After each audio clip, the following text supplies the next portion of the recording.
joining me today. How you been? I'm doing good. How are you? Not too bad. The weather's been kind of shit here, so gloomy, no snow. So I'm kind of like, this is not the Christmas spirit I'm getting, you know? Yeah, that's exactly how London is, like literally. Has it been raining a lot? Or is Honestly, like on and off, like not out of the ordinary, but like gray. Like I got sun over the weekend that I haven't had in like a month. Okay. Some Yeah. vitamin D that probably you needed. Yeah. You're in London now, so you picked up and left. What happened there?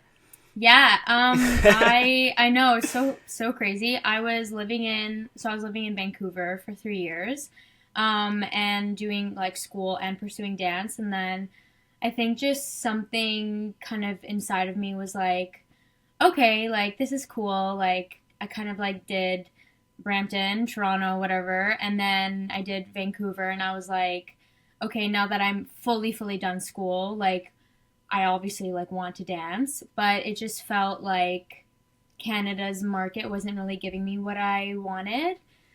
So I was like, okay, what's the next best thing? Like obviously there's LA, there's New York, but we know how that visa process is like. And then when Celesta had visited here, she like fell in love with it. She was like, let's do this together. Let's go. Like we'll apply for visas. And I was like, yeah, like let's just go and do it. And like now I can see why it's like such a hub, and it has been such a hub for dance, but also just in general for like creatives. So that's kind of what sprung me to just Go there. Yeah. Yeah. Is there a lot of Canadians there, you would say? There is. Yeah, there actually is. There's a lot of Canadians. And not just from like the hubs like Toronto, Vancouver, but like Winnipeg, Calgary, like there's so many people here. And also like Toronto, I would say like the majority of. So it's like, oh, it's not that different of a space because you see so many familiar faces, which is really nice. Does seeing the familiar faces kind of take away from the experience of something new? So interesting you say that because yes. And like not in like a shade way or anything, but like obviously you travel to get like a new experience, and then when you do see those familiar faces you're like, oh, like it's not that different. But also because moving is such a scary thing and can be such a like really rocks you off your center, you end up, or I feel like, because I've been here for 7 months now, you feel like, oh, if they can do it, I can. And so now I've learned that it's a bit nicer. But initially I was like, okay, so it's like not that different. But now I'm like, no, this is actually nice because I do have a community here if I want to like really tap into that more. And then now I've just been sort of trying to create my own sense of community. And the majority of those people have actually been from Canada. So that's also funny. Yeah. But I kind of want to talk about your schooling because obviously we went to high school together and you branched off to McMaster for psychology, neuroscience, and behavior. And then you went to Vancouver for journalism. I did a master's. Yeah. Remembering like our friendship, and you were in school, you weren't dancing a lot, and then you got into dance again. So I think we can start from there. Like what did you go through that was just like, I'm gonna do this again? Like you obviously like knew how my upbringing and like my parents were, so like school was always going to be like post-secondary was always going to be like a thing. I really enjoyed, like I didn't have the best experience in the dance program. so I was like, I first of all like didn't like someone telling me what to do. When it came to dance, there was so much freedom. Like we really loved it because we could express, and we loved music, and I think I had continued to fall in, like throughout school, I have kept on to that. And I think the reason why I've circled back to dance, and I will always circle back to dance, is because someone didn't tell me what to do. So I think my pathway would have been different if I went to post-secondary for dance. I knew that was not in my cards because I was like, why would I pay someone to tell me what to do with dance? Like it just didn't make any sense to me personally. So that's why I did science, because I also loved science, and I was like, yeah, I need to pay someone to teach me science because I don't have the motivation to sit down at my computer or open up a book and learn about synapses and like the spinal cord. Like there was no way I was doing that on my own. So I was like, no, this makes sense. And then I But did. sorry to stop you. Like you danced for like, when did you start dancing? 2.5. So from 2.5 till 18. Yeah. Why would you have to go to school if you just spent all those years? Like why would dance? Yeah, exactly. You know what I mean? So exactly. I not to take away from anyone's experience of going to post-secondary. I remember like one of the girls I danced with, she went to Ryerson and she took that year to dance again, and she was like, yeah, they literally strip us of our everything, and it's very not commercial. Well, it depends what you get into. Obviously with the States there's more options, but like not commercial. And like she got the best ballet training, she said, loved it, but like they literally strip you of all of that, be like, no, this is what it is. And it's kind of just like, you know, you spent your life growing, trying to create yourself in a certain way, and then you go to school and it's like they don't allow you to do that in a way. There's confinement in that. So it's like, what's the point?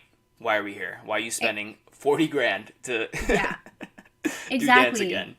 Exactly. And you know what, like it's so interesting because Celesta, who went to Ryerson, she had a great experience. It was kind of heartburned because she did it during COVID, so she had a year where it was like online. She had a great experience, but she like also found moments of that like confinement. And now Valeria is also in school for like contemporary and like modern, like not really doing commercial as well. And she's finding her own sort of challenges. So it's interesting comparing my experience in dance to theirs because they took that route and obviously like I didn't.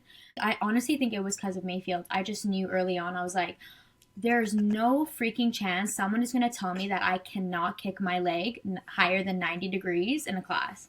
Like, I'm not spending that money to do that. Because also we came from like competitive studios. So we were already getting a certain level of training, you know, outside of that environment. And I think like we were so privileged and spoiled with the type of training that we got at those studios. So honestly, for me personally, as a commercial dancer, I was like, oh, I could just do my own thing. I could just take the drop-ins, do the workshops, do the monsters once a year when it comes. And like, I'm fine with that. Like, I'm good with that. You know what I mean? And you just kind of like you just kind of like figure it out too. Like my first year of university, I didn't dance at all. I really got into like freestyle and improv. And then that led me to joining like a hip hop team. And then that led me to other stuff. Like, so you just kind of also like figure it out and just have kind of like trust that if like, not to sound corny, but like if it's meant for you, like literally it can never get away from you.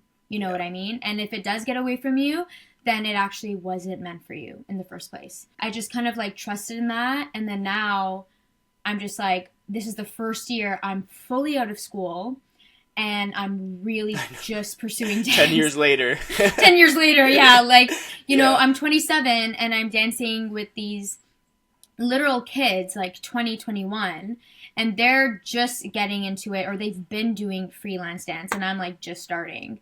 You know what I mean? Yeah. But like I also like that too because I don't think I would have been ready to do what they're doing at 21 and I feel more than prepared to do it at the age I am now. Absolutely. So I'm like, yeah, like it ends up like just kind of working itself out. To your experience with Mayfield, like we were on the same boat, but I think I took it in different ways because you remember me. I was I was always doing my own thing, but I also was like, it's interesting how paths take place because what you said about dancing, it was very like, I don't want to be told what to do. I didn't want to be told what to do either, but I also didn't care as much of being the dancer versus me being the teacher and the choreographer because that's what I've always wanted to do, you know? So like my experience with that was so different from yours because like, yeah, my leg didn't go past, my leg did go past 90, but like not, you know, nice. But like it's stuff, like that stuff didn't matter to me. Like when it came to us like creating in the studio, like, yeah, we had to create the silence, but like I found so much peace and motivation in that. Like even the change of me going from grade 8 to grade 9, like I remember going to my dance competitions in the grade 9 year, my teachers were like, where did that come from? Yes, the Mayfield was shit. Sorry, like what we experienced, but like at the same time, it was really great because like it changed me into a person that like I knew I wanted to be at the same time. I remember your final project, Kaleidoscope. And like I remember like you fully had created this like visual and this like music album, and you like curated, like you were a producer. You weren't just, and you Producer, had but very, not. yeah, but you were, but you like had the vision, like, you know what I mean? And like not very many people who came out of that program, not anyone who came out of that program, had like that kind of like vision creatively, right? Because we were kind of just taking things like step by step, you know what I mean? I obviously do take so many positive things. I don't want to say like I learned so many lessons, more like human focused lessons. Social. Social, yeah, exactly. Yeah.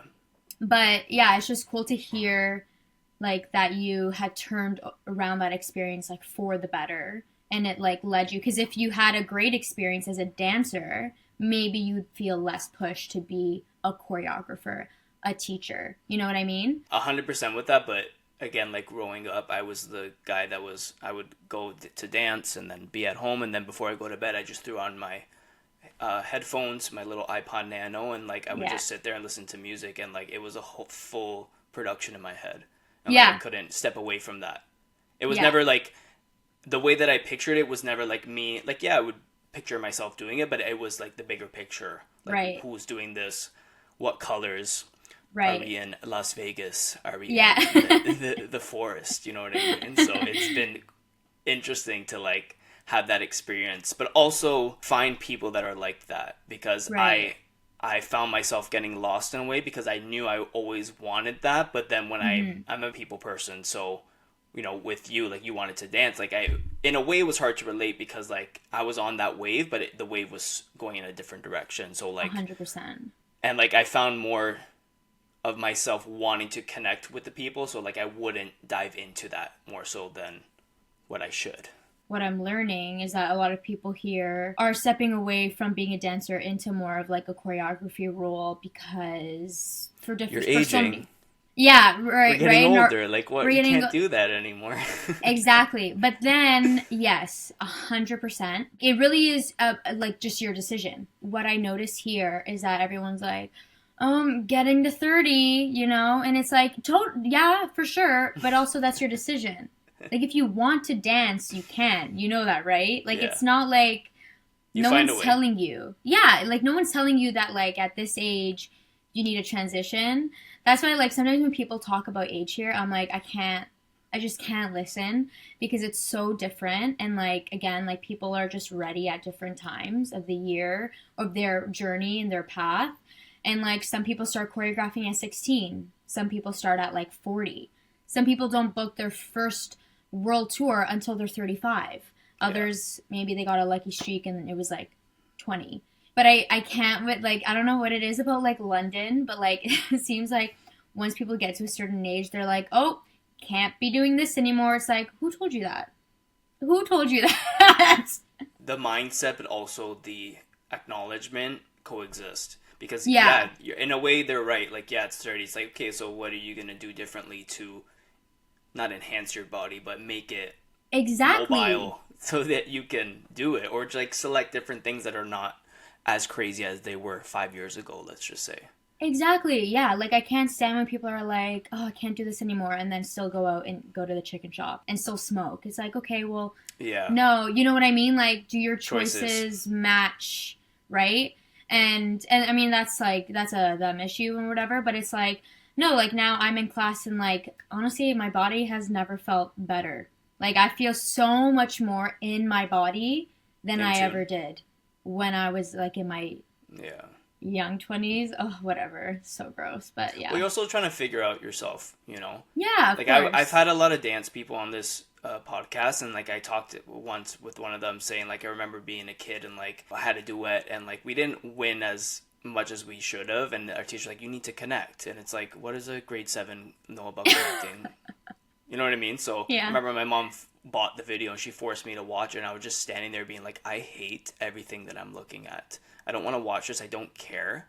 I love to dance, but like any time when it came to watching myself, I was just like, it took away from the experience of liking dance because I was picking it at it. Yeah. So, but then you know, when grade 12, or it's not grade 12, when grade 9 came around, 10, like, I think social media started beginning for us. I think grade 9, and in grade 9, like, Instagram was a thing. So, like, you know, seeing videos and visuals of that, like, you got used to it. So, like, you kind of appreciated yourself more, but also growing into myself. So it was like a whole collective of like understanding myself, you know what I mean? Do you still feel like you are coming into yourself, figuring out yourself? You know what it is with dance? It's never gonna go away from me, but it's been something that's hard to navigate because I'm trying to get to a destination, and I think that it's ABCD, but it's not that. And when I don't get that clear direction of where I'm going, it really frustrates me. Like, COVID was such a interesting time because, like, I would go to the studio and I'd be like, I don't want to do this. Like, I was trying to do things to keep me motivated, but right before COVID happened, like, I got in the groove of being like, you know what? Like, I want to do, like, concept videos. I want to create that. Like, it's not like I'm not able to do it and I haven't done it before. You know what I mean? Like, I forgot about that whole side of me, and it's like remembering it like it's new. So I was like, wait, no, let me do this. And then I went on a tangent. I grabbed like old high school videos. Because, like, yeah, like, I'm very particular in the way I dance and how I see things. But at the end of the day, like, I would say I'm still probably more confident than other people being like, oh, I love what I created, and I'll just throw it out there, you know? So getting stuck in that rut was like, oh, what do I do? Because then it took away from everything. Like, oh, I don't want to teach. I don't want to even involve myself in this, you know? That's so fair. How has that been for you? Like, because With COVID? Not even COVID, just like getting back into it and then like where you're at now. The thing is, that it's very interesting because I feel like I never stopped. So what was interesting about my move to Vancouver was like... Sorry, before we get into that, what made you move to Vancouver in the first place? Basically, I didn't get into NYU. So I applied to do this like science. So I was like obsessed with science. COVID hit, long story short, COVID hit, and I was like, oh, there's a niche for this that I feel needs to be filled. I really, really wanted to get involved with science communications because I realized from my undergrad experience that I loved talking about science. So I'm like, great, how can I make a buck off this? Just speaking it, you were saying? Just communicating it? Yeah, so like what I learned was that basically it led me to science journalism. Because when COVID happened, there was so, like, everyone was hating on journalists. Like, do you remember, like, how could you say us not to wear masks, but then we can wear a mask, and who's this doctor? And then, but I heard something different on CNN, but then there was Fox News, and it was just like, what is going on? And because I was in Korea when COVID had hit, I was like, whoa, what's happening in Canada and North America? Y'all are, like, this is messy. It makes so much sense in Korea. So I was like, wait, what's going on?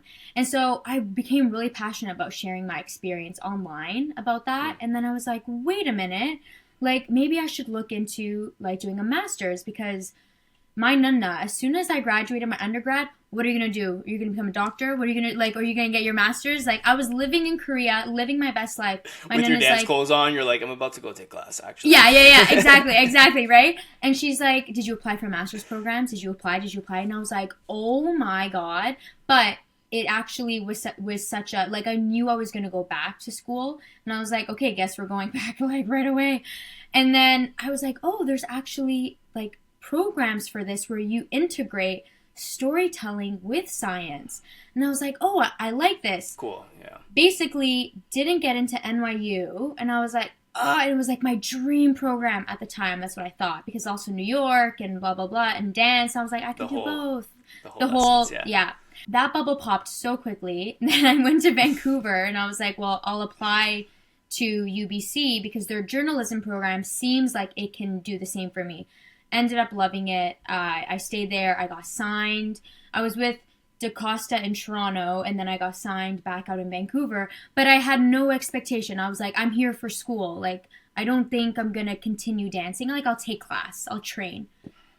Booked all these jobs. Didn't expect. So, like, the reason why I never stopped was because I wasn't fully invested in dance.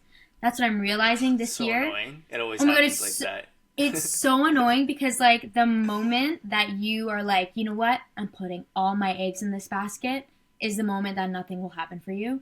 The moment you say, no, no, no, or I'm doing this, I'm doing that, is the moment where everything will like flood that you want. Yeah. And that's what happened in Vancouver. I was booking, right? Like I was booking these like dream jobs that I didn't even think were possible. And then I was like, oh my God, this is amazing.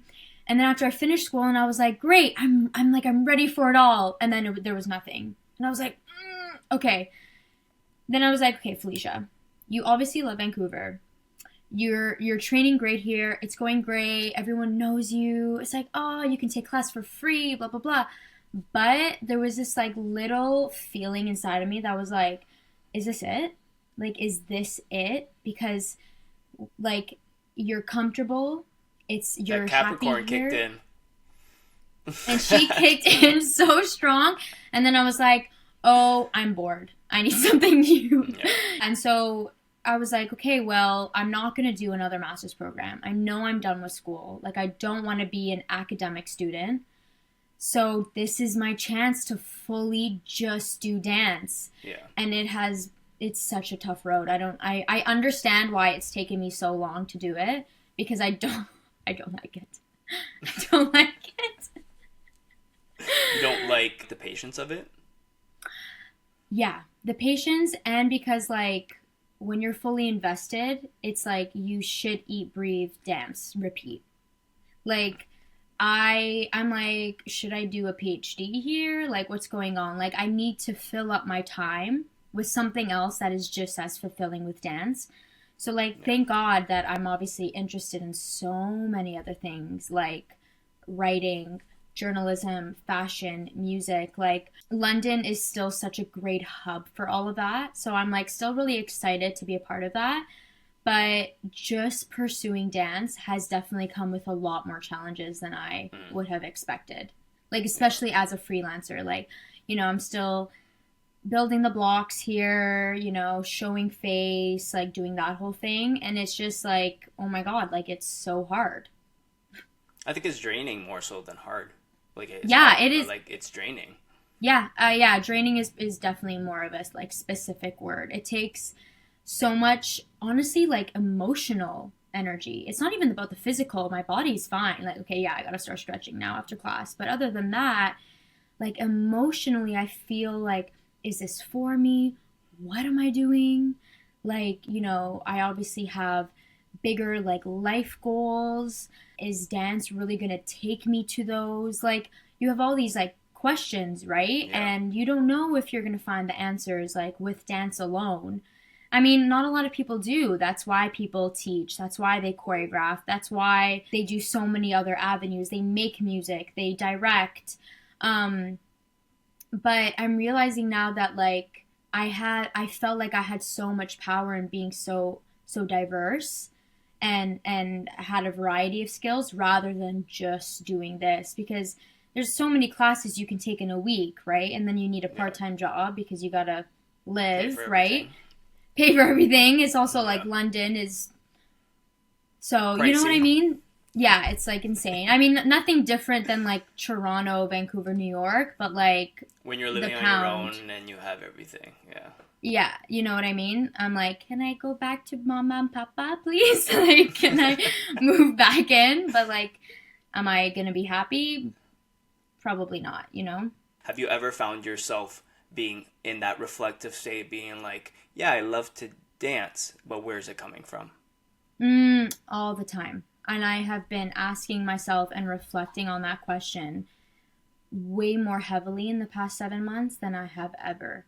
Because when we were in the studio, it was easier, right? Because like if we didn't love it, our parents would beat us or like just not bring us to dance and just, you know what I mean? Like suck it up. It was their attitude. It's scheduled. Like, yeah, you don't have the freedom.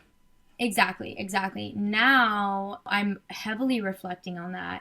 Honestly, it's interesting because I just had like a session with this like program where we talked about this and we reflected on this. But I realized that as a performer in general, what I'm actually chasing is not just to be a dancer, but it's the recognition of being a performer and the significance in this world. Because as a people pleaser and a control freak, which I identify as both, I want to be I want to be in control of how I make people feel. And as a performer, you're performing for others. It's always for others, you know? Like, we please for others. It's not really for us. And then I'm like, okay, but why do I want to do that? Like, what's wrong with me? And then I was like, oh, it's not that there's something wrong with me. I know I'm born to do this. I know this is my purpose.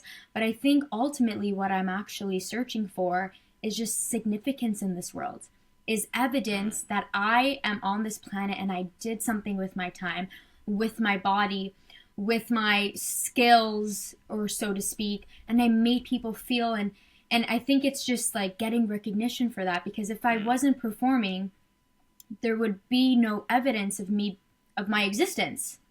Do you know what I mean? Like, that's why I have such a new respect for film and TV, because in film and TV, it's the only form of media that your body, your mind, your movement, your voice is immortalized. You know, like, so many great actors pass, but we can still watch those movies and we can still see them and be with them. And the longevity of it. Exactly. Yeah. Sustainability, the longevity, it's significant. Like, all of these like bigger existential things I identify more with as, which is why like I would love to get into singing, and I would love to get, like, I took a lot of acting classes in Vancouver, and I grew this like new passion and respect for acting and that craft. And that craft's separate from being a dancer, like, just as an actor, even though the two are very tied. But I realized that I'm like, it's just about like feeling like you gave something back to this like planet and these people. And I think that, and that's my why. I love it, obviously, but like, I will never stop performing, because that is like why is part of my why, for sure. Yeah.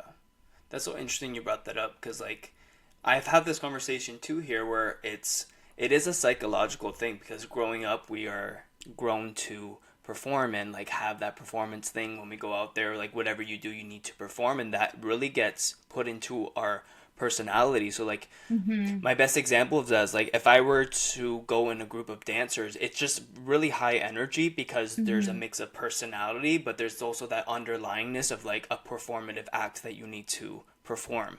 You have some people that are like, I want to say fake, but they have that persona that they're putting in front, and then other people have a persona, but again, that underlying of the face of that persona is that performativeness that we have grown into, you know. And it in a way, it takes away from who you are, because you get into, like, if you're deep as me, like I'll be like, oh, why am I doing that? That makes no sense. That's not me.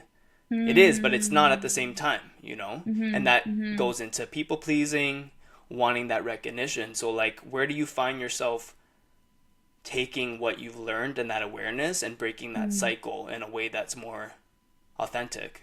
I just, honestly, or is that just still a learning process? No. I definitely felt like that, because my goals here in London, like just job goals, is to like book a world tour. And I have always performed and have expertise in, like, I would say, commercial dance. Now, obviously, like, I'm trained in other ones and a mesh, a fusion of other styles, but like commercial dance, like for other people. There are so many spaces that I thought I would feel comfortable in here that I'm not, and that are not me, and that I end up leaving so empty. And I'm like, okay, this doesn't feel good right now, Felicia. So we're going to take a break, and we're not maybe going to go to that studio anymore, or maybe we're not going to take these classes anymore.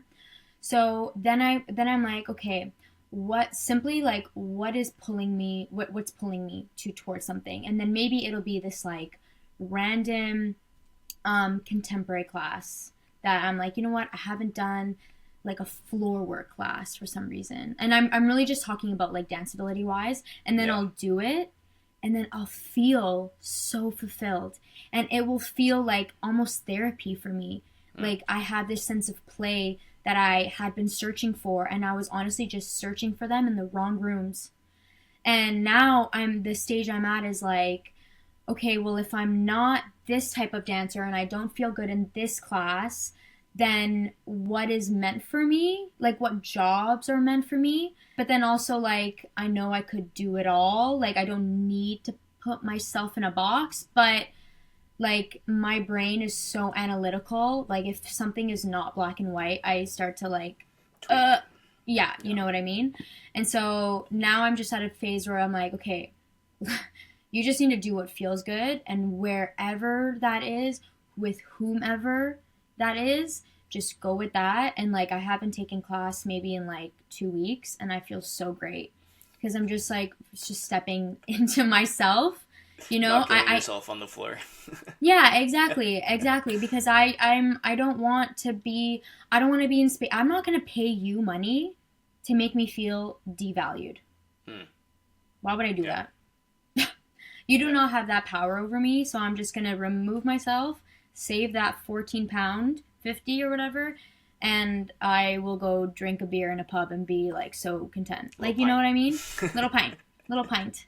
Yeah. It's interesting you brought that up too, because my brain was so wired at one point to taking class with the intention of getting noticed and being called out.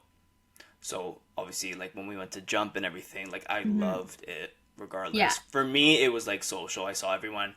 I was like a Gemini, you were like running. In your hey, how's it going? Oh, hey, like I saw someone, I joked with them, and I focused on like learning the dance. And like when you get older, you kind of know the teacher, so the community aspect's there. But like even after that, I just found myself taking classes, and like I didn't have any fulfillment because I was just going there and be like, hey, like I want to be called out in this group, like I want to be that. And then when I didn't get that, it was just like I literally was just like, why am I taking this class for in the first place? You know, and that's why I don't take class. Like that's something I can either overcome and just shut off, or that's just genuinely not it for me, because I would go in the classes being like, I wanted to be in that group just to dance, but for what? You know, I never understood why taking class was just taking class. That wasn't my world. I would say I'm more purposeful in anything I do. So like what I want to take the class so I can get in that group, have that video for myself so I can post it and have that content. Not in a egotistical kind of way, just having that for myself, like ABCD. Okay, that was purposeful. I got something out of it, versus like connecting with myself, you know? And then that's another thing we can get into, because dance, I found so many other ways of connecting with myself outside of dance that I don't need dance to connect with myself. I love that. You know what I mean? Yeah. So I broke away from having that, but then it gets to the point where just like dance has been so important in my life. It's been the forefront with everything. It's just like, what do you do now? You know, it's like, yeah, you're just Has like... that ever been a scary thought for you? Like if you like really step away, because even if you're not dancing, you're still so connected to the community. You know what I mean? I realized the connection was there because of dance, not... It was there for other reasons, but it wasn't... I see, I understand. It wasn't fulfilling me in a way that was needed for who I am as an individual. So, you know, everyone went their own ways, everyone does their own thing, and it's just like I was able to see that. The flip side of that is like it bothered me because I didn't want that to happen.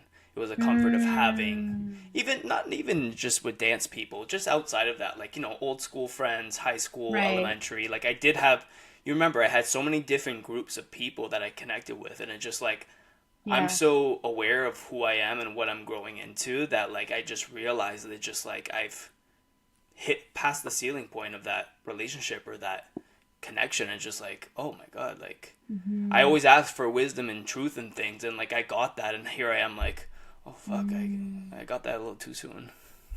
You know?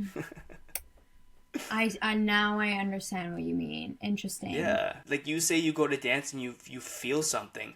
I put on my music and I can dance in my room, like stupidly blasted, sing out loud, and I'm good. I don't need to take a dance class. You know what I mean? Like that's my like I don't, like my parents come home, I don't blast it, but you know what I mean? Like I found so much comfort in just doing that. Like I don't need to do those things. I don't need to create. I don't need to do that, but I do like doing that. So it's kind of just like, that's good. It's good, but it just, again, it just learning and unlearning things. Yeah.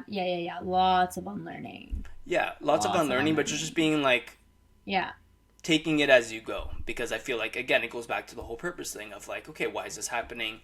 What direction do I go in? Right. And then the direction's not clear, but like it feels good to not do certain things or do certain things, and it's like, now what? Yeah. Yeah, I think those points are also why I felt like I felt like so good being in school and having so many like side quests and being comfortable with like not just pursuing dance, because all those friendships and connections I made were not dance related. They couldn't give a fuck if I was on Riverdale. Those friends, they couldn't care less.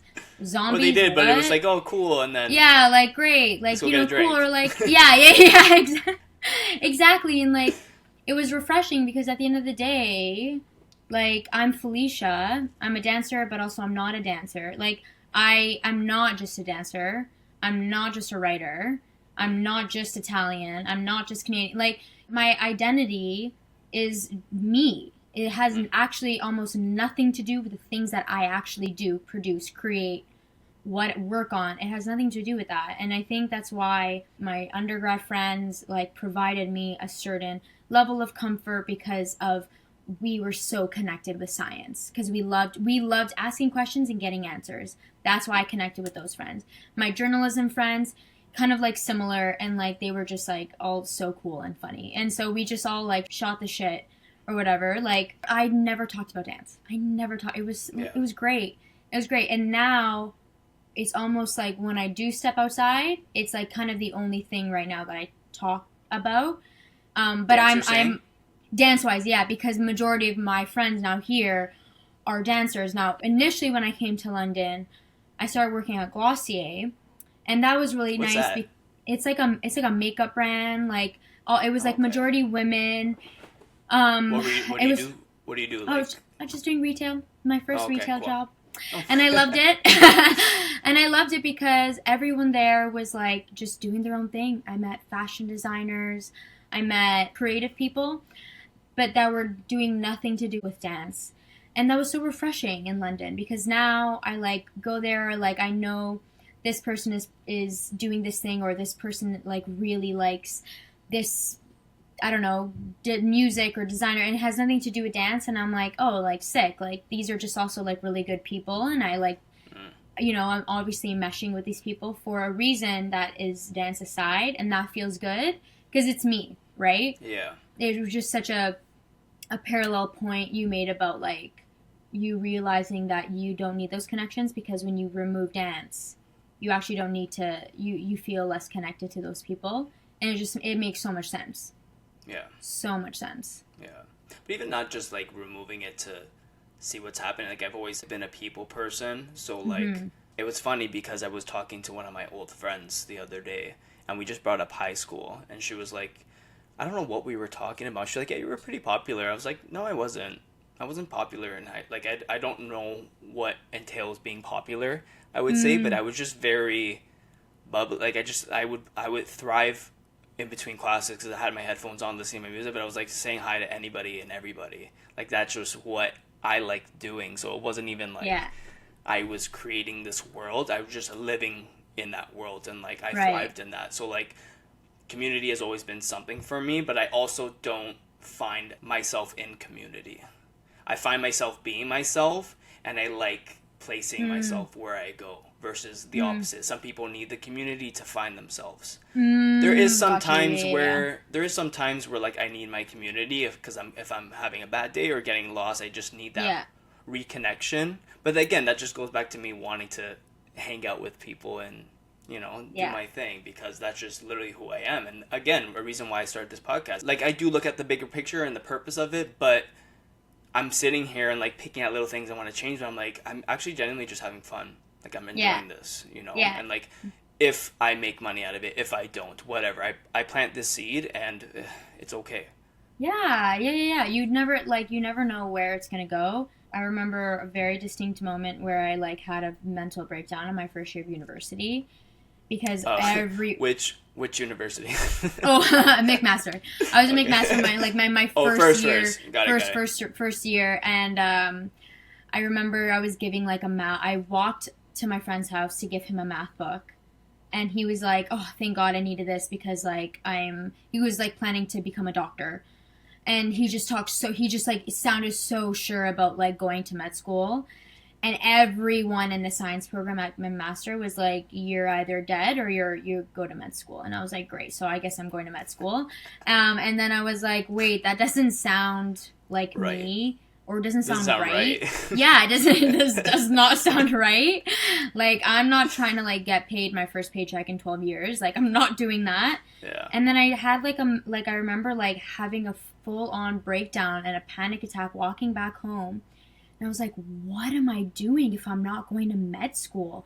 Why am I in science? Like, all these questions. I call my mom.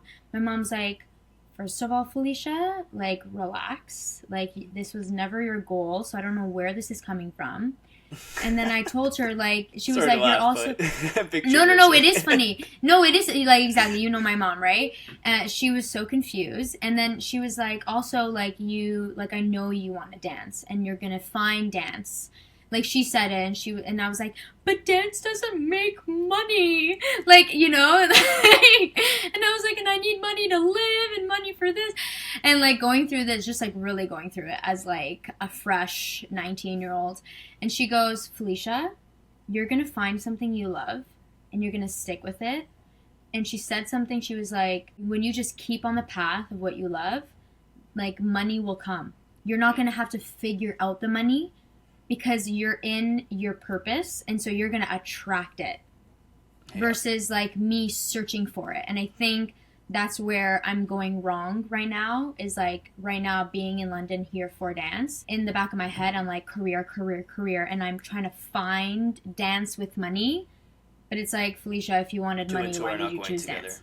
Yeah, you know what I mean? And it will happen. It obviously will happen. Like, we see people really having, like, an incredible career with dance. But I need to just continue, focusing on the love and taking the classes that I feel good and I feel valued. And then the rest, it'll come, because I will be, like, showing the universe this is me. And if I'm not showing the universe this is me, then how is the universe going to bless me with the other things that I need to live and to get the things that I want, right? Yeah. And so as soon as, like, and I've kept that with me, like, literally ever since. Like, it'll come. The rest will figure itself out. And it's so funny because, like, living in Vancouver after I graduated, I, like, stuck around for another year. And I remember, like, I was like, fuck this, Vancouver's so expensive. Like, I'm fucking off to Europe. And I, like, was there for, like, 3 weeks a month. And I literally was like, how am I going to pay for rent when I go back? Like, oh my God, this is awful. Booked a movie. It sorted itself out. I was fine. Like, the universe just, like, it just, like, it just happens because I was doing something that I loved and it was for me at the right time. Yeah. So, yeah. It's all long-winded about flow. Answer. It's all about flow. I've said this, you're the 9th person I'm interviewing. That's literally all I've been talking about. And all I've been talking about is my struggle with flow, because I allow myself, and then it's like, I'm going one way and like, like I keep going back and forth between flowing and then not, flowing and not. Right. And then I drive myself fucking crazy because I'm just like, anytime I talk to people about these things, everything you just said, I already knew. I know. Aside from this conversation, getting up, doing my thing, it leaves my brain and I forget all of that. But I know it at the same time, and it's just like, oh my God. It gets to a point where it's a little bit too much for me to remind myself. I'm kind of just like, why can't I just live like that? And I can. Yeah. There's just something in me that's just not allowing that, and it's like... Interesting. Crazy. Yeah, I was really interested in how, like, the PDF that you sent about, like, the podcast and about, like, black and white thinking, and how... correct me if I'm wrong, but you felt like that helped you almost, like, in a way. There's definitely a lot of situations where it has to be black and white, right? But I do carry that throughout my life. You have to find the nuances between, okay, this is not good, this is good, this feels good, this doesn't feel good, versus like, this is not the destination I'm at, but it's gonna take me to somewhere else, so I have to sit with it. That part. Yeah. But even with this podcast, like that PDF I sent you guys, I literally I didn't have a plan. I just know. I'm so weird. I don't plan anything. I just know how to execute. And that's what I thrive in, because whatever I typed in that PDF, I just woke up one day and it was like 9 a.m. and I just typed away. And then I was like, okay, that's cool. Oh, let me add a line here to show that when you're done reading, you have to go here. Like, I went to school for media a semester, but I naturally have, like, that creativeness and that thinking where, like, okay, I need to visualize and help people get to where they, you know what I mean? So Yeah. That's a thing, too. I naturally have those things, so I didn't even have to go to school, you know? Yeah, exactly. I was in the same rut with what you were saying because I did multimedia design. I was so that's different, you know, film, audio, Illustrator, Photoshop, like all that stuff, communications and everything. And one of the classing was coding. I don't know if you've been in a coding class before. I tried it, I couldn't do it. I got it the first semester, it was good, and then the second one I just remember sitting there and I was like, what am I doing? In a way, it pissed me off because I knew that little stump. I took that one coding class like, I don't want to do this anymore.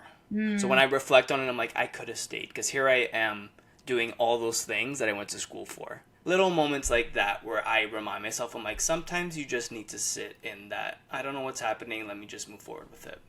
Yeah, 100%. You know, because like even like what you said about freelance stuff, like, I stress about money all the time, like where it's coming from, but there's so much fulfillment, and like I taught myself how to video edit, you know.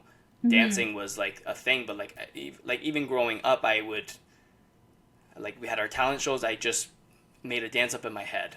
I had a dance team that I was on. I edited the song a billion times, changed it 1,000 times, and we like won it. And we got so much good recognition out of it. I was like, okay, I could do this. Like, all the things that I have and do was not taught from somebody else. It was from me just doing it. You know, so like going back to schooling, not for me. Yeah.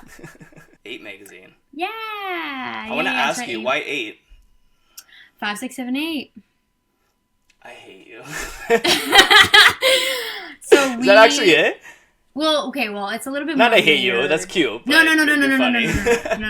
Could you imagine? No. It's a bit more layered than that. That would be so funny. I'm all about the creation and the process, so yeah.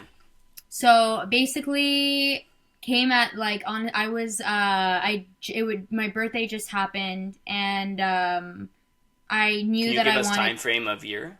Yeah, so like last January, Joe Tuliao had approached me and he was like, I'm starting a magazine and I know you're in school for journalism and I would really love to have you on the creative team for writing. And I'm like, oh my God, of course. Check. Because I went, boom, done. Universe blessed. But I obviously went to UBC for science, and then I was like, oh, this is kind of not boring, but like I'm realizing I'm a lot more passionate about writing about the arts, because no one gives a shit about the arts unless there's money involved. And I was like, well, that's not fair, because there's really cool people doing cool things. But my program was you can't just write a story about cool people doing cool things. And I was like, okay, so I'll just start my own thing. So then when I got this opportunity, I was like, perfect, this will go hand in hand. Sorry, this was 2 Januaries ago. Yeah, 2 Januaries ago. So then I was like, great, like let's put a list of people we want to cover. And I was really into feature writing, which is like doing a profile on people, but not just saying this person did this and they did this. It's like, how did the person's personality lead them to the opportunities, and like what exactly was their process like, and how did they navigate, like just through very like human first approach. So I was sorry to cut you off, I think that's very important, especially with creatives, because there's sometimes when you're creating and doing things, there's a sense of the creation is above all versus like the root to the humanness of it. So you're not born doing a pas de bourrée. Like, you're born as a human, like crying and like laughing, and especially dance. For some reason, we're so obsessed with dancers in a way that like really deduces someone just to a dancer, which I'm still figuring out why we do that. But I was like, no, like let's take a human first approach. And so that's what we're dedicated to. And like, I was thinking about other magazines who are doing other things. Like, there's the dance magazine, there's Dance Currents, and I was like, it just feels like so outdated.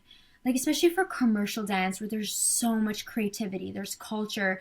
We see this beautiful blend of like mediums, like photography, fashion. I was like, for a commercial dancer, like I would love to see Canadian artists like being uplifted in a space. Like no one gives a crap about Canadian dance, right? Yeah. And we have so much incredible Canadian dance, like the competitive scene. I could write a novel about how many studios are in the GTA. We have the highest density amount of studios in the world, of dance studios in the GTA. Yeah. I didn't know that. Yeah. Crazy. Like, it's insane. You know, like, Canadians need to put themselves, like, on the map, and there's not really a platform that does that for commercial dance. So we were like, let's tell these beautiful stories, but then also accompany them with these, like, beautiful imagery and, like, fashion and integration of just all these mediums. So I was like, love, like, this is so, like, up my alley. And then then from there we just like reached out to people. I got a group of writers involved, and then we like wrote our stories. Like I edited them. I made sure that like it's not just a story about what people do. You need to really tap into like the why, the who, right? Has to be like human centered. And so we created our first issue, and it was like so much fun. We had a launch party. And now we're doing our second issue that just came out. And again, I interviewed Heather Laura Gray. She's the first and only female Emmy-winning choreographer in Canada. And, like, people don't know who she is. You know? And that's who that name is. And exactly. And that's so fine, right? But, like, now you'll know. Yeah. You know what I mean? And, like, now, as a dancer, the line, if my goal is to be in a movie musical or to work as a dancer in Canada where film and TV is the predominating leading force for commercial dance, I know that Heather Laura Gray is a choreographer for all those jobs that I want to do. You know, now, right? Like there are people that just knew of Mandy Moore when she was doing Zoe's Playlist, but we had been taking her class for years through like Jump Nouveau and whatever, right? So it's just like broadening that bubble so that it feels less vague, you know, and really giving dancers the option to form a direct path, because at the end of the day, you kind of go into it and you just don't really know where to go. Especially, I don't know like how other people felt in the competitive scene, but after you graduate, like you're like, okay, I guess, do I go to Ryerson now, or do I go for my visa? Like there's like no one really helps guide you. But if we can start to be a hub for dancers, like for resources or for just knowing what is out there in your city, like maybe we can make that process easier for them, while also like uplifting and showing these like, again, beautiful images and like being very more like lifestyle and aesthetic forward, and not just like, here are the current events in dance. And it's like, I don't want to do that. That just feels so like lame. So that's what we do, and that's what we're hoping to do. And like we just started to expand in Toronto, and like I would love to do like Montreal. Like there's so much like cool stuff happening in Calgary, like Halifax. Like I don't know what's happening in Halifax. Like I want to know.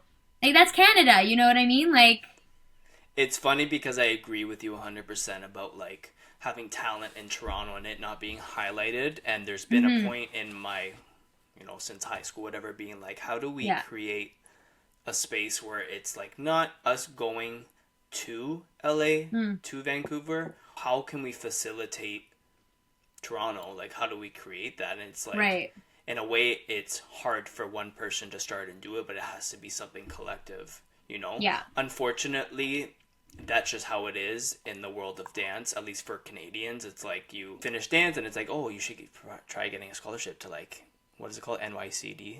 Yeah, exactly. But you know what I mean? It's like not even, or you're teaching dance and you become a studio owner, and it's not like any of those things are bad.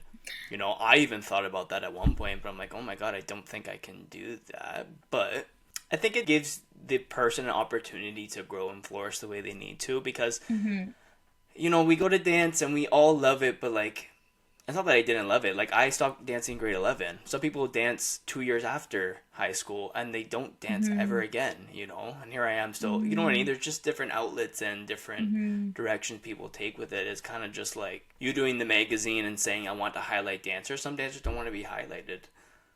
And totally.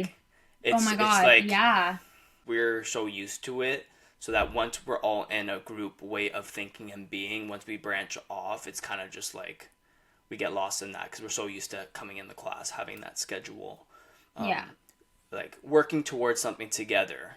Even though we may not be connected with that, we may think we're not connected to that, or we are, but it's just like we are growing into something, and then we all leave, and it's like, she's going to university for science, you know, like, not that you weren't dancing, but like, I took the year off and I taught dance right away. Like, that was just my world, you know. I like the whole aspect of you having that magazine and like putting forth people in front to like really show them off, because I think that's important. Do you see yourself coming back to Canada? Like, you will for sure, but staying in Canada and like creating that bubble bigger and bigger? Yeah, once I start getting paid, for sure. Yeah, like, absolutely. If A Magazine can fly me back to like Toronto or Vancouver, yeah, of course. In all honesty, like, we're all volunteering, right? Our time. We all just do it. That's the hard part too. Yeah, it is, bro. Like, are you kidding me? Like, you know, Jalissa keeps flaunting that like I'm an editor to her friends here, and they're like, wow, she must make like good money. Jessica's like, no, she does it for free. They're like, oh, like, you know what I mean? Like, Loser. And it's like, that's how, like, that's how it is right now. Like, I knew that going into it. It's a passion project, and that's also a good challenge. Is also something I've been thinking about. Is like, okay, how do I create longevity with this? Like, because I have so much to offer than obviously just my dance skills. I have 2 degrees under my belt. Not that you need an education to offer something. That's not what I'm saying. But like, I do like experience. I have this experience. Like, how now can I, like, I'm trying to think more like entrepreneurial, because which is really hard. You know what I mean? Because like I don't see myself being like into my 40s, like waiting for the next audition. Like, hope I get it. No, at that point, I think I will be in a different place. Yeah, but if I could stop you there. When you have moments of you saying, I'm not going to do that till I'm 40. Yeah. What does that do to your brain when you're living in the now? My brain is like, well, then enjoy the now, because it's not going to be forever. I guess it contradicts me asking that, but like, does that kind of get in the way of living in the now sometimes? Because you're like, okay, I'll live in the now, and then you're like, what's the now? Or that's just me. Yeah, no, it's a great question. Like, honestly, like thinking about that right now, I'm just like, well, then, you know what, Felicia, enjoy and go as hard as you can and do what you love and do it now and take the risks, because the older we get, just for some reason we feel like we need to be this other person, or more adult like, or established, or whatever that version is for people. I just personally like don't feel like that. Like, I had my American cousins like here in London, and my one of my cousins is like thinking about getting married, and he's a year younger than me, and he has like a 401k like on that path, and that's what he loves. That's how he wants to establish himself. Versus me, I'm like making lattes and like doing a note latte like in the like, but I'm happy doing that because like I know that when I do get that big break, it's going to be so worth it, because this is what I chose. This is what I chose. But I'm not that longevity and sustainability mindset doesn't play into the now, because I also just don't know what's in store for me. I have these goals, but I'm not set in stone how I get there or when I get there. So like, maybe right now I came to London for dance. I would love to like start singing soon. I mean, like, fuck it. Like, maybe I'll become like the next Tate McRae, more like Lana Del Rey version. Like, who knows? Like, you just never know. So I'm like, well, like, I moved to Vancouver. I did all these great Vancouver jobs, but my master's took me to Vancouver. I would have never moved there just for dance. So it's like, okay, if my master's gave me, like, let's say, for conversation's sake, Riverdale, and dance got me to London, then maybe something else is in store for me here, and I just don't even know it. Or maybe I think I'm going to be a dancer, but maybe the world is like, no, you're going to be an actor. Like, you just don't know how it's going to happen. So I'm like, well, I know that me waiting for these auditions is not going to be forever.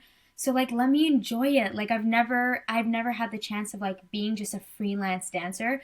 So like, let me just like do it now and like experience the heartache and the uncertainty, because it'll just take me to where I'm supposed to go, because I know this is what I'm meant to do. And I don't know what that destination will be. Honestly, I have no control over that, no power over that. Like, and you just have to accept that when you're in this industry, unfortunately, or fortunately, right? Yeah. I find myself getting in that mindset of knowing there's no destination and either being super like, fuck yeah, I don't need to stress. Yeah. But then I'm stressing about like, yeah. All the time. All the time. You know? Yeah, the stress doesn't go away. Yeah. But like, I'm gonna get into what I've been learning with spirituality, because it's really opened up my world to understand. Because I'm kind of like you in the sense where I'm very intellectual and I kind of need that black and white thinking in a way.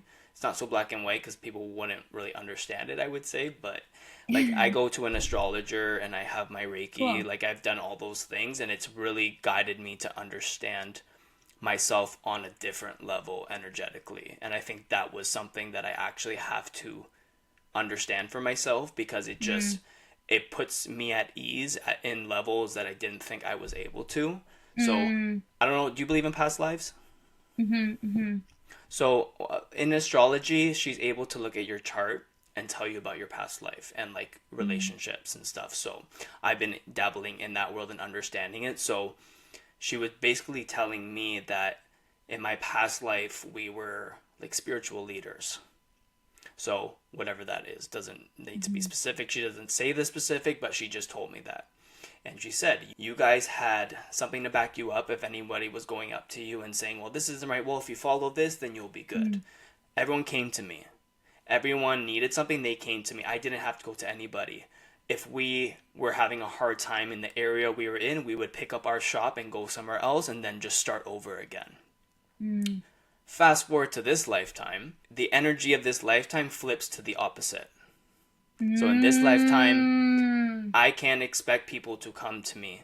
I can't expect to have something to back me up. So from the moment I was born to like this moment of understanding it, that's the life I was trying to live. I have that energy in me to do that, but it's not what's going to work in this lifetime. So lots of bumps in the road when it comes to that, because it's like, it's not working for a reason. You already experienced that. You have to learn something new. I'm a Leo rising, I'm a Gemini sun, and I'm a Taurus moon. I don't know if you're into that stuff.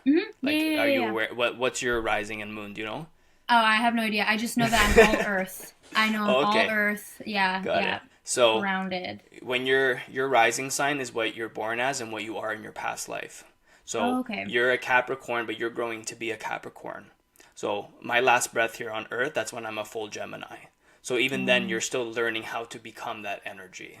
So I take the energy of a Leo, whatever you think that is or believe that is, and you could probably tell that part of me, and I can see it too, which drives me crazy. And then I have to learn how to harness that energy, but also help me develop myself moving forward.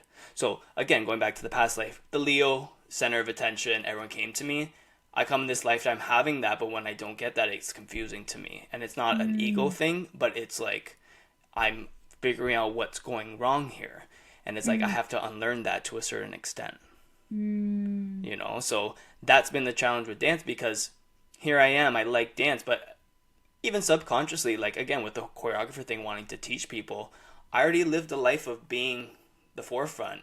I can do that when I want to, but I have to learn how to share that with other people and create them to be that, you know? And then that, for me, I think realizing now that goes into my life purpose. I'm here to create people to be the star, wherever that may be. And then I can see that through dance, you know, creating videos, wanting them to be center, you know, creatively, because that's who I am at the end of the day. Yes, it doesn't matter what past life you were. It's just like, I was the guy in the diaper dancing up and down when I was 2, you know what I mean? Like, dance has always been me. So it's just, that's my outlet in how I harness that energy.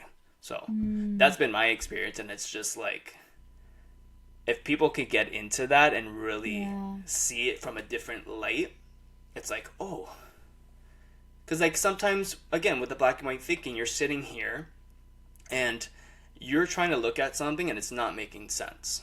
And it's making sense, but it's not making sense. There's that intuition of being like, what's going on here? Like what you just said, I don't know why I'm going through this. It's like maybe in those moments you're tapping into a previous energy of what you've already learned, and it's like you have to break free from that in a way. Integrate it, but break free and move on to something else, you know? Yeah. So that's why I was asking about your rising, because like that's really, whether you believe it or not, and I feel like the way that you're looking at me, you're like interested in being like, whoa, like what's going on here? No, of course. Yeah, no, You know? I 100% believe in it. I just, honestly, like my mom just doesn't remember what time I was born at. So I just need to like actually go home, go into the attic and like find my birth certificate. But I can tell that like, you're very just like, I can see in your eyes, you're just like, that's interesting. Like I can, feel something with that. Like growing up, like Catholic, I wouldn't necessarily call me a practicing Catholic. Like I just did like communion. You do the typical events with it. Yes, exactly. Yeah, exactly. It's more of a social thing, I would say. 100%. Like love my like Woodbridge Italian people, you know, like love that. But I think like now definitely like with science, which is totally disproves everything that my nonno has taught me. It's now been a bit of a mix because it's really just about like energy and spirituality, and the spirituality I choose that feels the most aligned is when I talk about like manifestation and energy, and definitely like relate to qualities of me being a Capricorn 100%. Yeah, so I definitely have had some revelations when it's come to like spirituality, because I genuinely believe that I am a witch. And the reason I feel that way is because a friend through UBC had begun to teach me about like candle ceremonies, and it's basically just another form of like manifestation, which different candles have different, like you just manifest on different things based on the color of the candle. There's nothing special about the candle, but it helps with manifestation because I don't know about you, but personally I can't just sit on a mat and like meditate I just can't. Like I'm thinking about laundry, what I'm gonna wear, then I have problems with meditation, and I can't be as consistent as maybe more practiced people. So I find that this helps me. And I had an experience going into my second year of my master's in Vancouver where I felt like a shift. And of course it was happening during a full moon, and I was like, you know what? Why don't I try... Sorry to cut you off. When you say you felt a shift, what was that feeling? Like everything was falling apart around me. So external, not internal. Yes. Okay. It was all external, and I was like, why? Like, again, why is this happening? Like, I was not gonna lose my apartment, but I was thinking about moving, and then I realized I had a month less than I had. And then I was like, oh my God, but like my rent. So I was like, okay, I have to come up with my rent for the next month. But then, so I was like, okay, and then I got a dance job, and then I got COVID. So I couldn't do the dance job that was going to pay for that extra month of rent. And I was like, maybe this is a sign. And also, like, I was in a relationship. Your ego's like fuck this. Like. Yeah, literally. And then I was also in a relationship that I was figuring out I actually didn't want to be in. So I was like, what is going on? Like, actually, what is going on around me? Like, everything is falling apart. And I still have one more year here to complete for school. So what I did was I got this specific candle, and it was a purple candle, and that's for like your psychic ability. And basically it's just to manifest you stepping more inside of yourself and connecting more with your third eye, your gut intuition, all of this stuff, right? So I do this, and I swear to God, the universe did this. And the next day, my friend messaged me saying he wants to move into my apartment. Another friend said she's moving out and I can move into hers. And I could sense that my ex was stepping away, drifting. And the job that I was on, it just like wasn't meant for me. And that like the rent for the new place was like in half of what I was paying. So I was like, oh, I'm gonna be okay. And I just felt this sense of like, okay, I know what I need to do. Because all I did was step back into myself and say, this is who I am. This is what I want. This is what I need. And ever since this moment, I have been doing these ceremonies to get back into who I am and to align the energy around me with my goals in life. And it has honestly been a little scary because it's given me a little too much power. Because now I feel like, honestly, you truly get what you want. You're like, I get what I want. That. Yeah, I literally get what I want, you know? So ever since that night, I have been playing around with like energy, and not just like energy like people around me, but like playing around with energy and almost manipulating it to get me where I need to be, but without harming others around me or harming myself. Okay.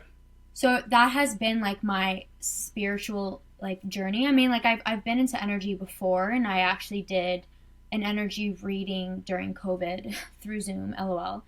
And I had like an experience with that about who I am, what my purpose is, because we all kind of like probably felt like, the fuck is going on? What am I going to do? Who am I? And so I definitely felt that, and, you know, we're just all going through it. So I had experience with that as well. It's just been quite like a journey. So when you talk about like spirituality and like what works for you, like I'm super interested in it, because like a candle ceremony is only like part of someone's spiritual practice, but like I'm still learning about myself, and like, yeah, I would love to know like what I was like in a past life, you know, just to get more in touch with myself, because we have all the answers. We have all the answers. Yeah. You know what I mean? Like, and no one can answer them for us because they're literally already inside of us. We just have to step back into ourselves. It's about integrating it with what you see in front of you, and like bringing it down to an earth level, so to speak. You know yes, I mean? Exactly. And like I have also noticed that like my why is definitely related to also just like my child version of myself. When I think about like why I dance, I'm like Pussycat Dolls, like, and all the and Britney Spears and Selena. And what's another artist? Big performers. Big performers, big music artists. Like, oh my god, like pop. Like I love pop music. No wonder I want to be a performer, because that is what I grew up, you know, watching MTV. Yeah. You know, and that's still a part of me, right? Yeah. And so even though I delve, I don't know, and I'm going on a rant, but even though I delve into all these different worlds, like I just have to ask myself, what does 7-year-old Felicia want? And then everything is just so simple and so clear. Yeah. And spirituality, like my process and path of spirituality has kept me in touch with myself in that way. And so candle ceremony, sometimes even going to church does help with that, just a little bit less so now. But it's just been, for me, just taking my child self and still walking in the path that she would want, because now I have that like independentness and flexibility. And I think the challenge with walking your inner child self with you is like you need to accommodate what your child needs, but you're at a point in your life where you've went through what you went through, and you have to say no sometimes to things. Of course. It's funny because my parents had a video cassette of a Britney Spears performance, and I remember watching, and I was like, not with the low rise pants, but I saw that and I'm like, I want to do that, you know? Yeah. And the house that we lived in before, the one near you guys, we had a sunken living room when we walked in. So I had a CD player, and I put it at the end. There was a step down, and that was my stage, and I was in the foyer of our house, and I was like performing, you know? Even when like we moved to our other house, like the gifts that I wanted from my parents were so not stupid, but like it was just like they asked me what I wanted. I'm like, I want a CD player. I got a big boom box. It was huge, it was so loud. Put it in the basement, blasted my music, and I was just in my zone with it. Yeah. And I'm like, that was my world. The flip side of that, it's like you gotta. Again, it's my experience with spirituality and what I've understood. Yes, you have your inner child, but that's also a connection to your past life. So in some ways and concepts, you want to grow into what you need to be versus like, oh, I want to do that when I was a child, I'm going to do that when I'm older. Because then there's a lot of people that are in that scene of like music and stuff, and like even like popular people, they get to that point, and then you see videos of them either crashing out on drugs, and then they change they're not the same again. It's like they really did what they needed to do, but they held on to an energy that was not necessary for this lifetime. 100%. Yeah. And that's a hard pill to swallow, because then that goes into the unknown of being like, okay, why am I here? When am I doing this? Yeah. You know? Yeah. And that's been my understanding and struggle, because I'm just constantly like, why am I doing this? Like, my dog's annoying me today. I give him a slap. I'm like, why did I just do that? Like, you know, I'm not abusive, but he's a riled up guy, you know. So, but even going back to what you said about the witchcraft and all that thing, it's that, this is my view on it. There's good witches and bad witches. What you said was very important about manipulating, but also not harming others. Because people, when you tag onto that energy and you go to that level, you open yourself up to different things. Have you ever had spiritual encounters with, like, not, I don't want to say ghosts, but like energies in that sense, where like you feel people around you? Or has it been solely just you and connecting? There was a time where, like, the candlelight, you're saying?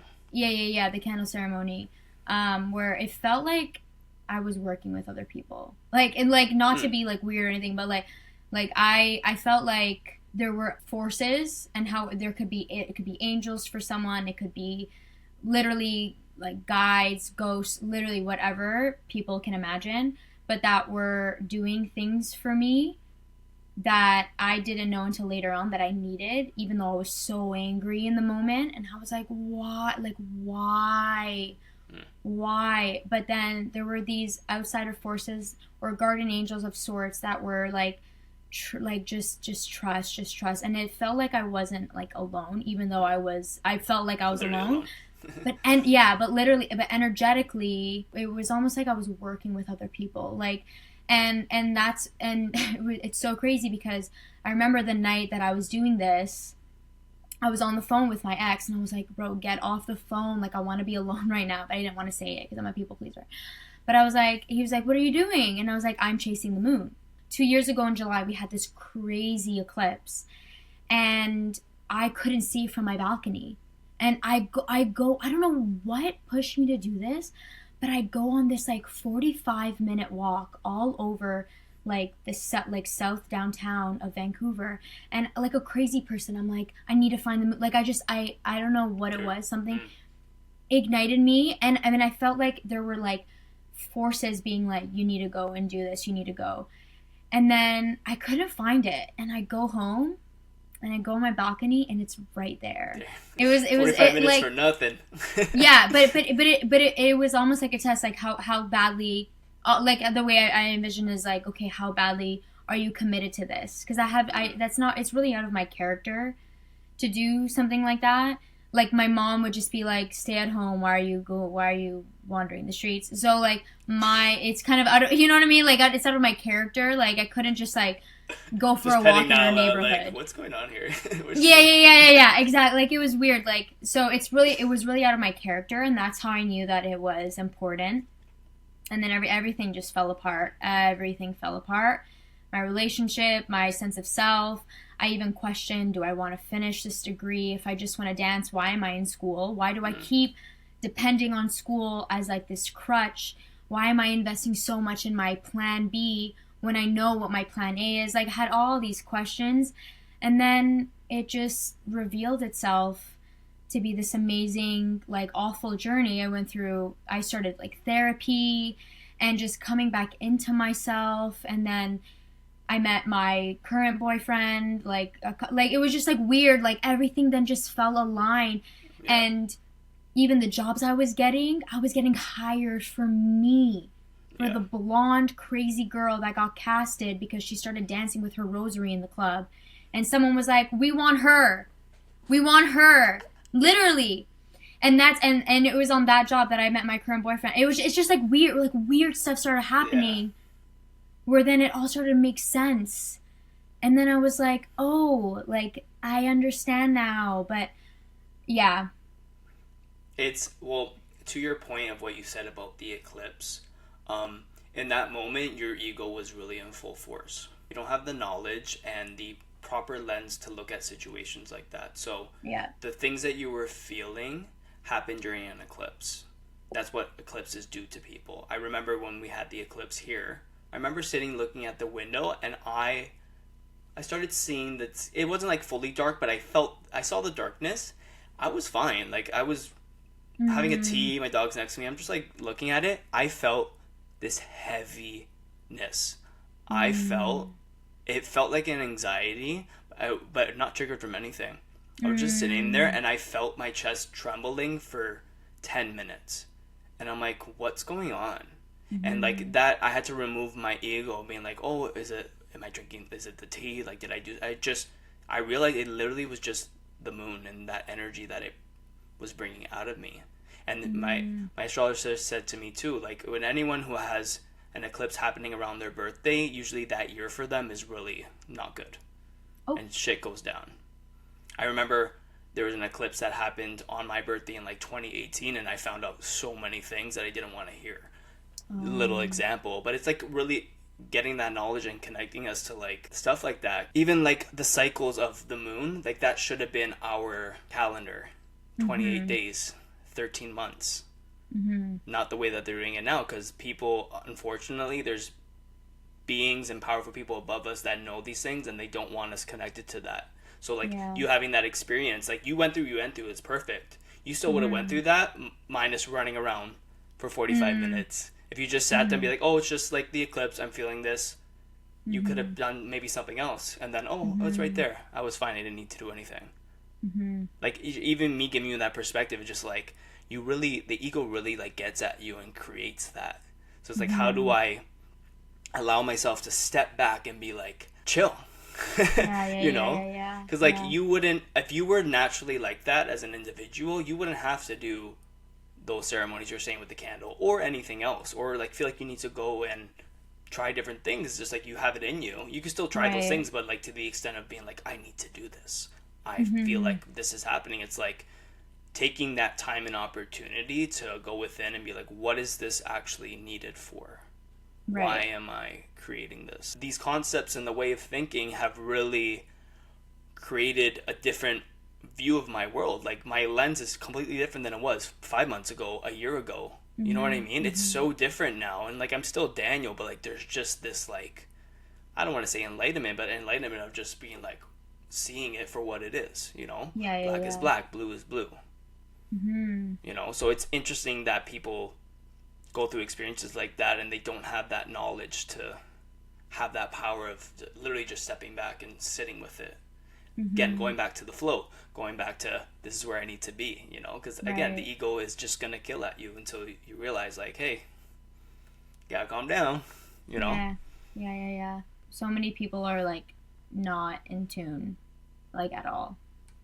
It's so crazy. And I mean, I guess it like works for them, but, and ignorance can be bliss. And maybe it sucks to be sometimes like self-aware or like actually be actively working, you know, towards like a not a better, but like a more honest version of yourself and figuring that out. And some people like are just they don't even like think about that, you know what I mean? But what I learned about that, I'll go through what I go through and I'll learn a trillion things. It really is not in their lifetime to experience that. Yeah. You know, and it's like, yeah, we like I'm sure you can relate. Even like when our nonnas do something and we're like, oh, you're so hard-headed. It's just like, only if you just thought it this way, then you'd be more so much more relaxed, or do this differently. It's kind of just like, you have to take your ego out of it and say, this is not for them. I can't control it. Chill. You know, and that's the hard part. Like, my nonna, she walks around, oh, my knees hurt, blah blah blah, but then she's in the backyard like shoveling, and she's a widow. It's like, my nonna passed away when I was born, so like, she's been by herself for so long, and it's also just like, that's what she's used to. So it's, how do you even take that, you know? Having that knowledge for yourself is so powerful, because you're like, wow, I really can just focus on myself, and then what will happen, and what won't. You know? So, that's my spiel. I mean, no, I agree with you. Good luck to our parents and grandparents. Like, good luck to you guys. Yeah. Well, they're I feel like they're in the in between of like understanding us, but also just like this is what it is in a way. Yeah, I think they feel it. They just don't know what to do with those feelings personally. Yeah. Again, it's new ground for them. Like they're 100%. stepping away from our nonna no, like moving here when they're, I don't know about you, but my nonna moved here when she was 17. Even with my dad's side, they were married. You know what I mean? Yeah. Like that's just a whole different ball game. But I want to ask you to actually jumping on that for relationships and stuff. How have you been able to navigate learning from an individual and learning what you need to do, but also integrating yourself? The biggest comparison is from like my last relationship to this one, and I think what I've learned is like for me, knowing that I'm very career driven, which was something that was viewed negatively in my last relationship. Or that, got in the way? Yeah, but not in the way of my experience. Got in the way of his experience. My mom has never cared about who I dated. Never. She was like, another one? Really, Felicia? Like, she's kind of had that attitude. She was like, focus on your schooling. Focus on, like, you know what I mean? Focus on all these things. And I'm just like, I don't want to say a serial dater, but I really haven't had that much time from like high school where I was like single, to be honest. You know? Which was even grade 8, no? Yeah, like literally, like, you know, exactly. That's what I mean. And every moment, anyways. But so I think the biggest difference, what I'm learning as I come more and more into myself, is that I need someone who's just as ambitious. And I need someone who is like has this, we just want the same things. We might get there differently and at different times, but we need to want the same thing. So like my boyfriend and I, like, we know we want the flexibility of like living in different countries. We know that we want having that option of like where we want to settle. Ugh, I hate that word, but where we want to establish ourselves. So like he's from Vancouver, so like Vancouver, great, kind of checked off. I planted my seeds. Toronto, whatever. I go there for family and friends, right? You know, now we're doing London together because we both want to do it on our own ways. And then I think that like what I take from him, like we are very, though, different in so many different aspects. Like, and so we just kind of like pull and take from each other so that we can get to that like end goal of maybe that moment in time, or it could be a specific project. I'm like, Brock, like you've been editing this thing, like wrap it up. Like honestly, like they're you know, like I'll just say something like that, and then he, so detail oriented, will look through my, let's say, footage of my reel and be like, that's out of place, and it's like, it's just like those are again really like surface level examples, but like you push and pull. There's a balance. There's just a balance. Like it's really just a balance. But at the end of the day, we have the same moral code. He's a lot nicer than me. We have similar moral codes, but we want the same thing, you know. And he's like, he's not a dancer, but he's in entertainment, so he understands. So we want to get to similar parts in our own way. But you, like in my experience, you need to have that same sort of like want and needs. Like my ex was like, oh, why don't you stay in Toronto? And it's like, bruh, like, you know how Toronto market is for dancers. There's really nothing. Like, why would you ask me to stay in Toronto? Like, it's just like, for me, I'm like, why would you know my goals, you know what I'm set to do. Why would you make me feel guilty for doing something outside of myself? And that made me realize like, oh, maybe we're just not compatible anymore. Yeah. We learned from what we needed from each other, and then we move on. And that's it. So I think that like it's just been like the balance act of it all, but it also just it feels so organic, and that's what I felt like I was missing. Like it felt the so of it.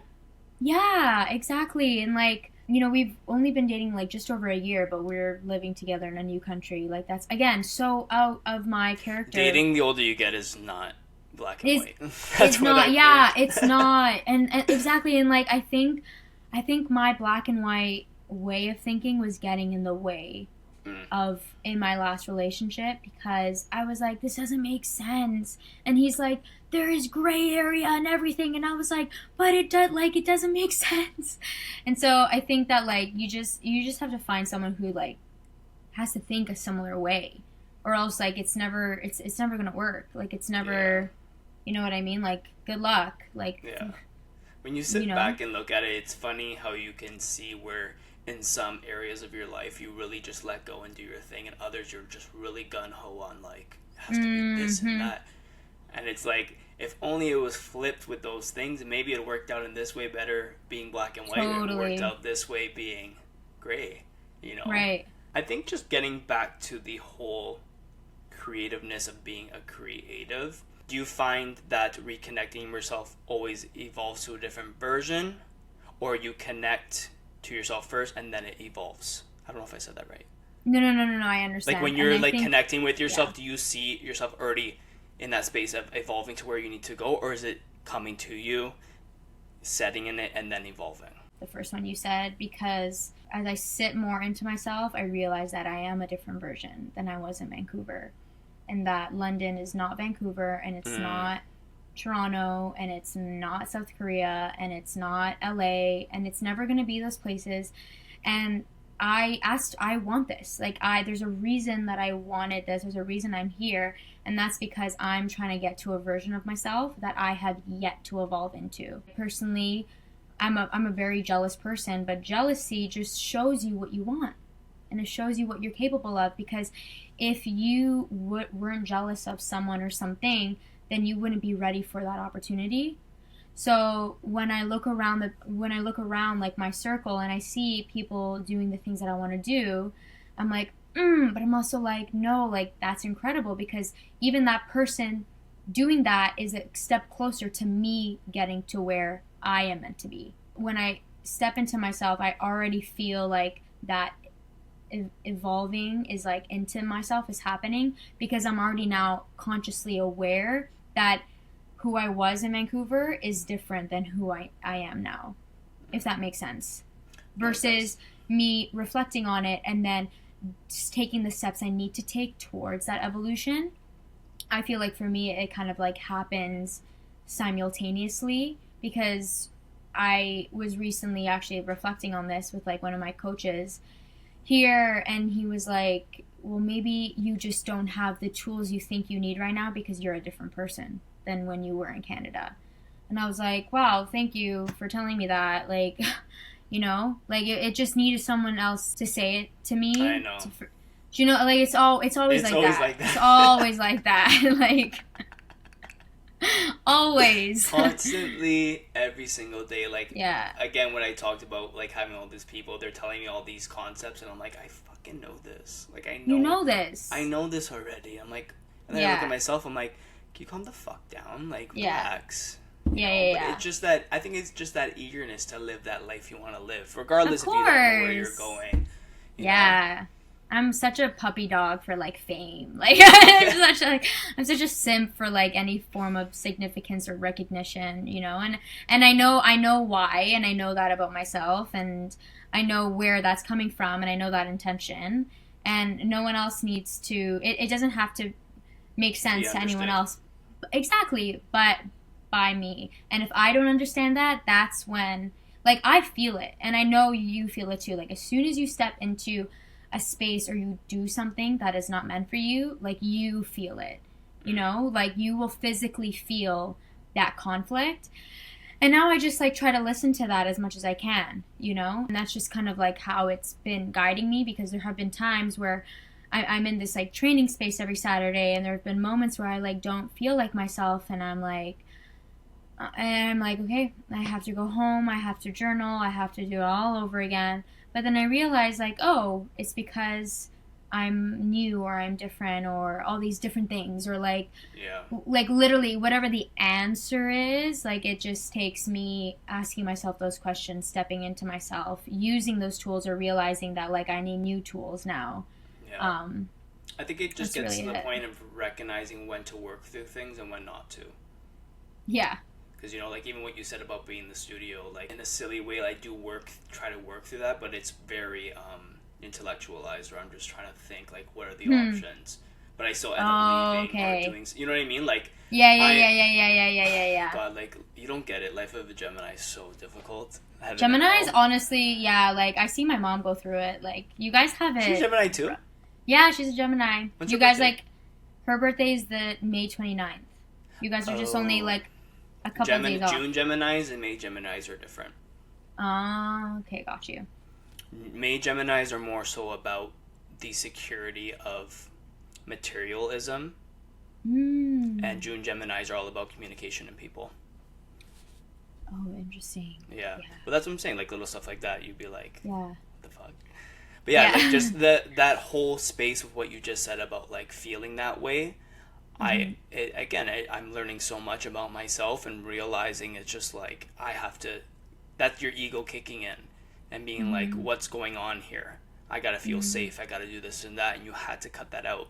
You know, and then I need to take this conversation with me if I do decide to go to a dance class, if I do decide to do those things, you know. I say these things, yes, and I'm very aware of a lot of stuff, but leaving this conversation and just having a daily practice of it is still difficult for me because I still have to go through the mental processes of, like, how my brain worked and how I perceive things, and it's like... Right, okay, you know what I mean? Okay, yeah. So it's been interesting to navigate myself because in some ways I feel very connected. I'm like, yeah, that's it. But then there's gonna be times where you're sitting down with yourself and your inner world is so aligned and your outer world's not. And then what's the next step with that? Is it sitting with it and allowing what comes, or is it changing around you? I think different situations call for that. Like, oh, I need to change, I need to remove myself, or the situation around me will be removed itself, you know. And it's like, what version of that is it? What am I going to do? Am I going to go off in a tangent of going this way to still go straight in front of me, or am I going to go straight and let whatever is outside of me do its thing? And I think that's my learning lesson, being like, more so, let the universe fuck around and do its thing, and, like, don't worry. Do you usually take, like, if you're in that situation, do you usually let it up to the universe? Like, you feel comfortable with, like, relinquishing that sense of, like, I gotta figure it out? Like, is that with anything you're saying? Yeah, like, just in general, like, because I know just a lot of people, like, can't. You know what I mean? It's like I said earlier, coexist. Two thoughts will be in my brain at the exact same time. Like, I'm not even, like, I can't explain it any differently. It's kind of like having two people next to you and they're both yelling in your ear two different conversations and you're literally listening to both at the same time. I swear you said, like, I have this, like, weird memory of you saying this in high school. Did it? Like, I swear, yeah, like, or something, like, of that notion. Let me, like, giving my problems already, grade 9. No. You know? I just have this, like, I feel like you've just said this before. Maybe I'm just having deja vu, but I feel like you've said something similar, like, to this point before. There's been a lot of times where I've shared a lot of things that's just been on my mind, and it just doesn't have to be anything very, you know, like, not lovey-dovey or just any, like, emotionally, just, like, saying that, like, it goes over people's heads sometimes, and it's like I didn't really say it to get an understanding, but at the same time I did. Because I'm like, I'm just trying to talk, and then, like, people look at me weird, and I'm like, oh. And then that would start creating the world as we're growing up of, like, people-pleasing. So, like, oh, I'm probably not going to talk like that, even though, like, I want to say that right now. Right. Yeah. You know, so I think another example of that was going back to, like, me feeling things. Like, I had an experience where I felt my cousin's no walk next to me, and he kept saying, I love you in my ear, and I was like, I need to go to the hospital. Like, I'm a psychopath. I called her that day, and then I told her what happened. I'm like, this is kind of weird, blah, blah, blah. And then her fiance texted me, and there was a pizza box that said, No loves you. And I was like, oh, that's cool. But, like, I had that moment. I'm like, interesting. So to add to that point, I remember I met somebody, and, like, I just met them, and they were hanging out with their friends, and then one of the friend's mom's husband passed away, and I felt him next to us, but I didn't want to say anything because I wasn't sure if that was, like, I didn't know them. So it's like finding moments like that where it's just like, do I say it? Do I not? Does it matter if I say it? Does it matter if I don't say it? For me, it's really just the integration process and just figuring out if it's integrating or just, this is who I am, I'll go do something else. Because I do have that fluidity of not being part of the group at the same time, you know? Right. feel like you just say what you want and like let them, like I think I've definitely become a lot more ruder than I was before because like I'm tired. Blunt. No, yeah, not rude. Blunt. I was gonna say maybe not that choice of words. Yeah, not that choice of words. Great for I have a journalism degree. Yeah, but to cut you off, what you just said, like I'm more rude. It's like there's moments like that where you could say what you want, but you just said that just created a different scenario than what you mean. Yeah, exactly. So it's like 100%. Yeah, say what you want, but like there's going to be a consequence for that. Yeah. But I think 100%. But I think I'm at the stage now where I just I don't like I will just say it. Like I will literally just speak my mind and I've learned exactly. And what I've learned is like if it's taken in that way, it's like literally not my problem. So honestly, maybe that my version of it is being more honest, more blunt, but maybe it's perceived as being rude. I'm saying I've become more rude or whatever is probably the truth for someone who has maybe perceived it that way. Yeah. Versus actually I've just been more like honest. Like but yeah, it's so interesting. It's just taken away from wanting people to understand you a certain way. Yeah. But there's still the thing is with that, people take it left field and it's like I'm gonna say whatever I want. I don't give a fuck. And it's like okay, but like that's kind of you gotta take some time to acknowledge, like, okay, like, yeah, you can say whatever you want, but, like, don't expect anything else differently to come out of these situations where it's happening a certain way. And it's like, I've been in the world where, like, I've heavily felt what I needed to feel and heavily felt the different person and trying to mitigate, like, what's the middle ground here. A lot of, I think if I take that energy into other things, maybe work stuff and creativity, it works. But, like, personal relationships, I'm just like, I can't be doing that all the time. No. You know? So, again, it's like separating that. I was doing that with relationships, but then with work and creativity stuff, I was doing the opposite. But now I have to flip it so that I'm living a more, I don't want to say authentic life, but more purposeful life and direction that I need to go into. You know, it's cool though that you like recognize that and those different avenues of your life, because I wouldn't have even separated those fields. You know, like one of my like profs at UBC, she sent me a message or a text. She was like, I saw you posted like a photo of you in like your like bikini or dancing this way, and she's like, I had a thought, like, should I be following you? And I was like, well, Catherine, if you don't, I don't know what to tell you. Like, I'm probably not going to write for the Times anytime soon, you know? And, like, but I have to be okay with that because I want to post this video or I want to post this photo. And me stepping and saying what I want online and being who I want is going to give me more purposeful opportunities. So, like, Catherine, if you feel uncomfortable, absolutely, I won't take it, like, as offense. And she still follows me. Yeah. But, like, she calls you and asks, like, yeah. Versus, like, unfollowing, you're like, wait, what's going on here? Yeah, exactly. You know? But it was just funny, like, there were so many people in my class that maybe started Instagrams for their, like, journalism account. And it's like, well, why would you need to do that?